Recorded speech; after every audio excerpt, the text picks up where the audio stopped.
व्यक्ति जीवन में आता है जब हमारे मेंटोर, हमारे गुरु, हमारे रोल मॉडल, हमारे आदर्श माननीय डीके सर का फोन आता है कि मनोज जी क्या कर रहे हैं। उस समय मैं अपनी थोड़ी सी पारिवारिक व्यस्तताओं में व्यस्त था।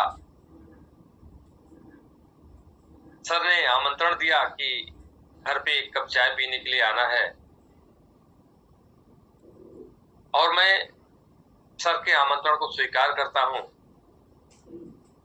और दोपहर में सर के आवास पर जाता हूं। सर से मुलाकात होती है, चाय पीता हूं और चाय पीते पीते सर ने अपनी प्रपोजल को हमारे सामने रखा।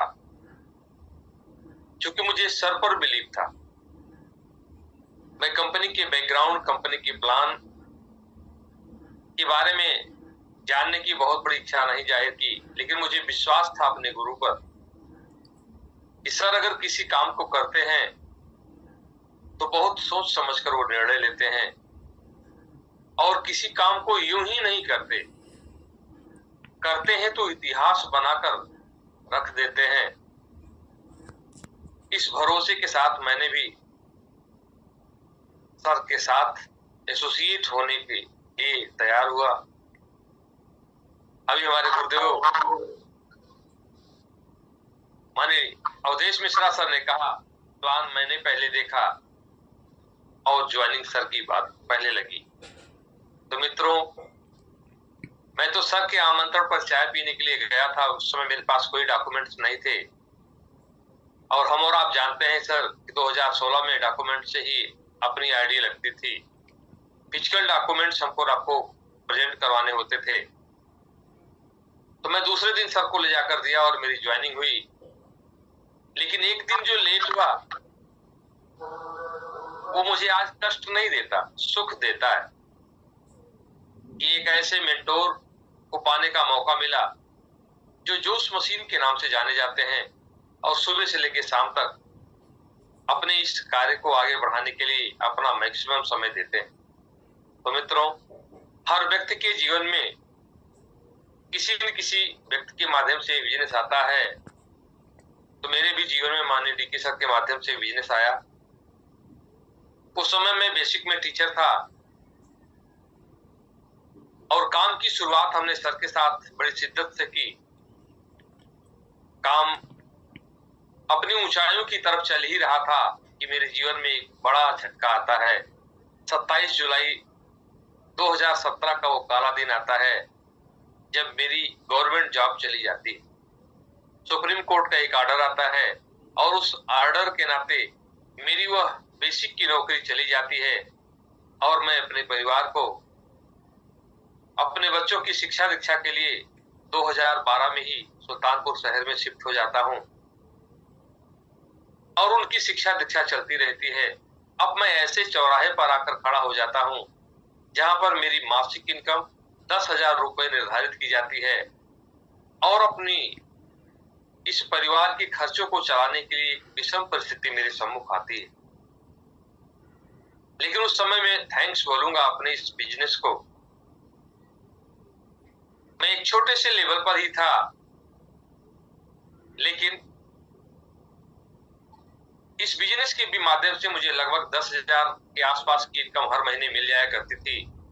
और मैंने अपने गुरुओं से काउंसलिंग ली, सलाह लिया कि गुरुजी अब मैं ऐसे तिराहे पर हूं कि मुझे फिर से एक बार उन किताबों के बीच में जाना पड़ेगा जिस किताब को मैंने 2002 में किनारे रख दी थी।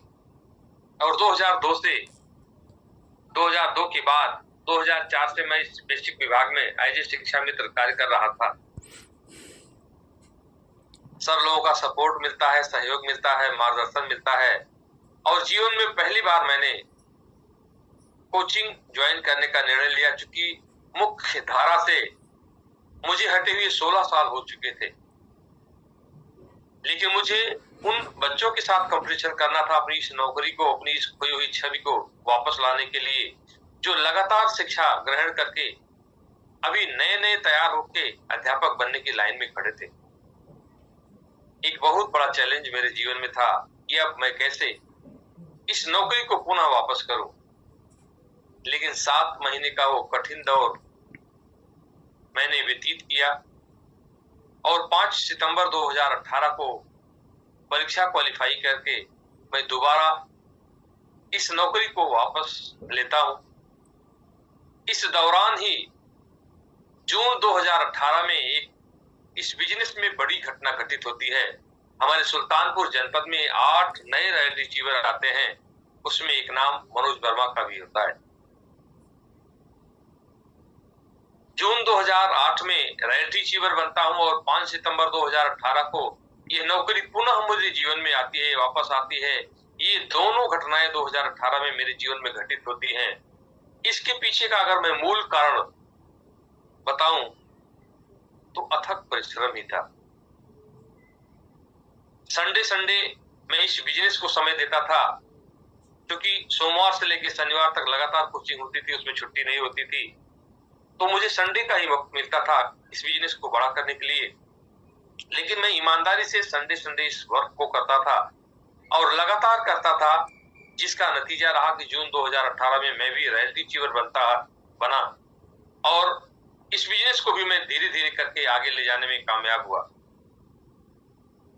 नौकरी मिलने के बाद मेरा मन मस्तिष्क इस कार्य में और लीन हो गया और लगातार अपने गुरुओं के माध्यम से सीखता हुआ धीरे धीरे करके अपने इस काफिले को लेकर आगे बढ़ता रहा।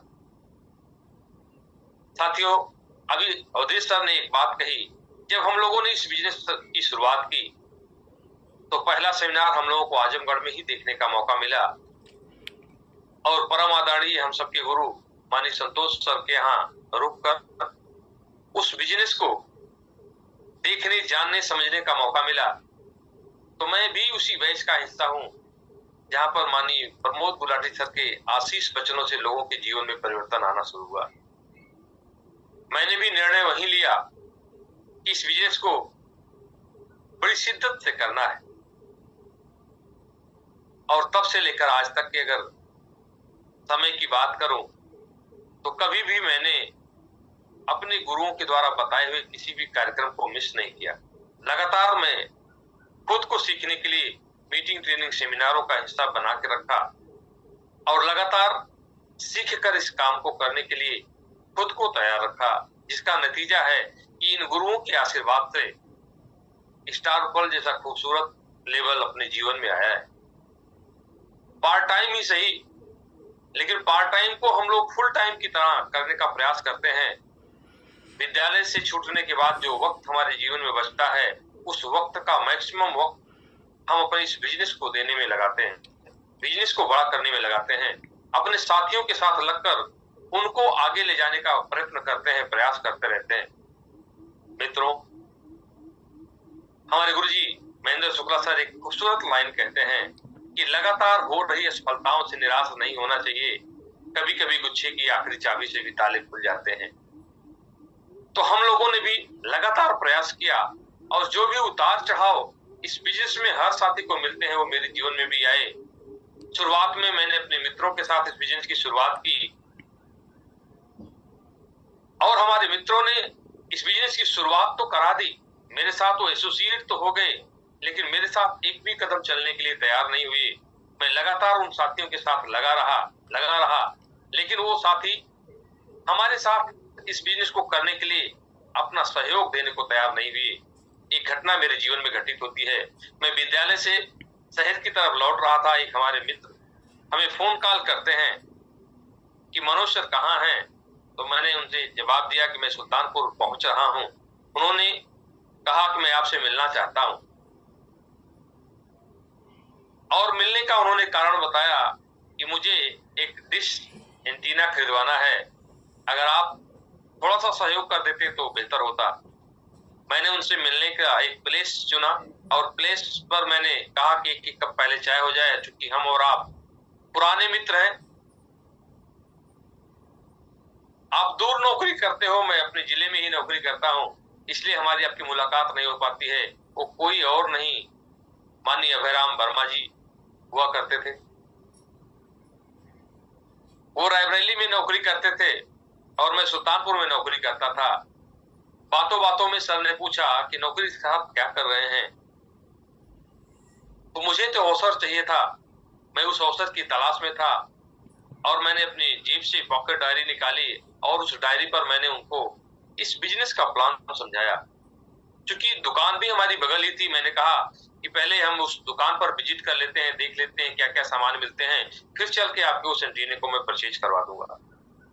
सर को लेकर जाता हूँ, कुछ प्रोडक्ट सैंपलिंग करते हैं और सैंपलिंग करने के बाद उनके उस एंटीने को मैं खरीदवा देता हूँ। वो अपने घर चले जाते हैं और मैं अपने घर लौट आता हूँ।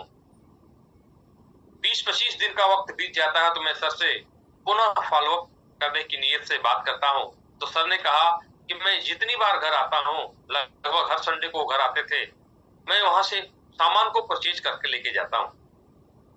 तो मैंने उनसे कहा कि जब आप परचेज कर ही रहे हैं, प्रोडक्ट आपको पसंद ही आ चुका है, तो अपनी आप आईडी दे दें। तो सर की मैं आईडी लगाता हूँ और वहीं से इस बिजनेस में मेरे जीवन में एक यू टर्न आता है, जो मेरे साथ कोई भी साथी न मीटिंग में, न ट्रेनिंग में, न सेमिनार में बैठने को जो तैयार नहीं होता था, तो मुझे एक अवसर मिल जाता है सर के साथ काम को करने का।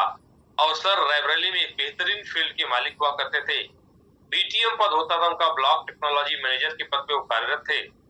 मैं सर के साथ काम करना शुरू कर देता हूँ और हमारे गुरुओं का आशीर्वाद हमको मिलता है और मैं रायबरेली लगातार हर संडे अपने समय को देना शुरू करता हूँ और वहीं से मेरे जीवन में एक बड़ी सुंदर सी यूनिट आती है, जिसको लेकर मैं धीरे धीरे करके आगे बढ़ता हूँ।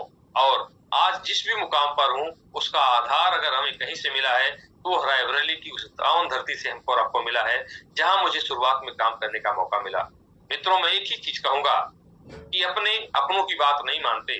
अगर आप अपनों के ही पीछे पड़े रहोगे, अपने मित्र के पीछे, अपने रिलेशन के पीछे, अपने जो भी जानने पहचाने वाले लोग हैं, अगर उन्हीं के पीछे आप पड़े रहोगे तो कहीं ना कहीं आप पीछे होते जाओगे। आप लिस्ट टू लिस्ट आगे की तरफ अगर बढ़ना शुरू करोगे तो आपको एक नया रास्ता मिलेगा, नए लोग मिलेंगे और नई टीम मिलेगी और वहीं से आपके जीवन में परिवर्तन आना शुरू हो जाएगा।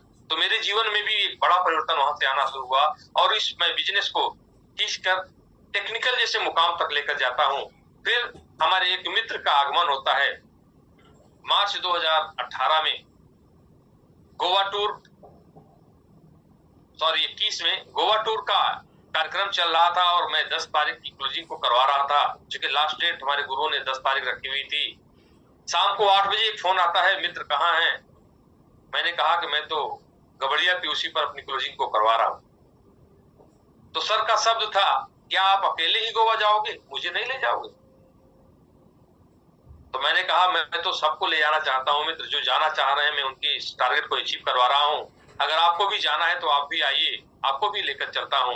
वो शख्स कोई और नहीं, आज टेक्निकल अचीवर माननीय राम मिलन भारती सर थे, जिन्होंने एक लंबे समय के बाद अपने आप को इस बिजनेस में वापस लाने के लिए फोन कॉल किया था। क्योंकि जब से मैंने सर की ज्वाइनिंग लगवाई थी, सर भी टीचर थे और नौकरी जाने के बाद हर आदमी अपने जीवन को चलाने के लिए विभिन्न तरीकों से अपने कामों को करना शुरू किया था, तो सर भी उसी में व्यस्त थे। और सर ने वापसी की और वापसी करने के बाद जिस दिन से सर ने वापसी की, आज तक पीछे मुड़कर नहीं देखे और लगातार अपने अचीवमेंट को लेते हुए आगे बढ़ रहे हैं। तो मैं इस चीज को बताने के पीछे का जो मूल कारण बताना चाहूंगा आपको, कि जिन भी साथियों को आपने अगर प्लांट किया, उनको लगातार आप अगर फॉलो अप करते रहोगे तो आज नहीं तो कल उनकी भी वापसी होगी और एक बड़े पिलर्स के रूप में वो आपके साथ खड़े होंगे और आपके जीवन को आगे की तरफ ले जाने का प्रयास करेंगे। मित्रों, समय कैसे निकल जाता है ये एहसास ही नहीं होता। मन की बहुत सारी बातें भूमिका के तौर पर बनाकर रखते हैं कि अभी अपनी स्टोरी आएगी तो स्टोरी में मैं इतने पार्ट तक को शेयर करूंगा, लेकिन कैसे ही ये समय व्यतीत हो जाता है इसका एहसास नहीं हो पाता। तो मैं आगे फिर मिलूंगा, लेकिन एक संकल्प के साथ मिलूंगा कि अगर अगली बार जब मैं इस पोर्टल पर आऊंगा तो मैं अपनी स्टोरी पार्ट को लेकर नहीं आऊंगा, लोगों की स्टोरी को प्रेजेंट करने के लिए आपके बीच में आऊंगा। ये संकल्प खुद से लेकर आज आपसे विदा चाहूंगा और अपने गुरु को मैं इस मंच पर फिर आमंत्रित करूंगा कि गुरुदेव आप आए और इस कार्यक्रम को आगे की तरफ बढ़ाएं। बहुत बहुत धन्यवाद। Over to